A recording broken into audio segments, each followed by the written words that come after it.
ये कहानी उन भगवान की है जो बंटवारे के बाद पाकिस्तान में रह गए। ये कहानी उन मंदिरों की है जो बंटवारे के बाद आज अपनी त्रासदी पर खामोशी से इंतजार कर रहे हैं।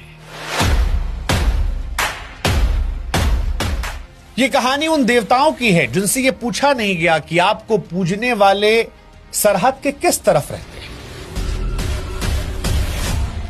उन घंटियों की है जो टंगी तो हैं, लेकिन उनके नीचे खड़ा होकर उन्हें बजाने वाला कोई नहीं रहा। उन रास्तों की है जिन पर कभी आस्था नंगे पांव चलती थी, लेकिन आज सिर्फ धूल है। उन मंदिरों की जो टूटे पत्थरों और अपनी बदहाली को देख रहे हैं। भगवान जो आज अकेले शांत बैठे हैं क्योंकि उनसे कोई कुछ मांग नहीं रहा। अब उन्हें कोई पूज नहीं रहा, कोई उन पर फूल नहीं चढ़ा रहा, कोई दिया नहीं जला रहा, कोई उनसे आशीर्वाद मांगने नहीं आ रहा, कोई उनके पास अपने दुख को व्यक्त करने नहीं आ रहा। ये कहानी उस त्रासदी की है जो यह एहसास कराती है कि कुछ जगह शोर बंद होने से नहीं, याद बंद होने से चुप हो जाते हैं। और शायद यही पाकिस्तान के भगवान की सबसे बड़ी त्रासदी है।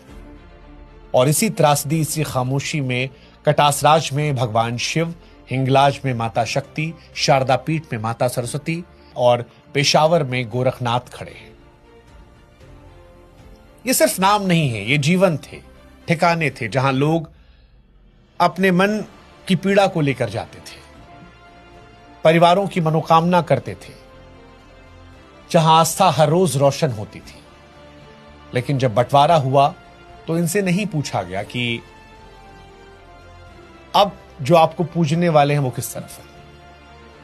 47 में बंटवारे की रेखा कागज पर खींचकर जमीन पर अमल की गई थी। यह तय किया गया था कि यह हिस्सा हिंदुस्तान का, वो पाकिस्तान का। लेकिन किसी ने नहीं पूछा कि इन देवताओं का क्या होगा, उन मंदिरों का जहां पीढ़ियां हंसी रोई प्रार्थना करके लौटे, उनकी किस्मत क्या।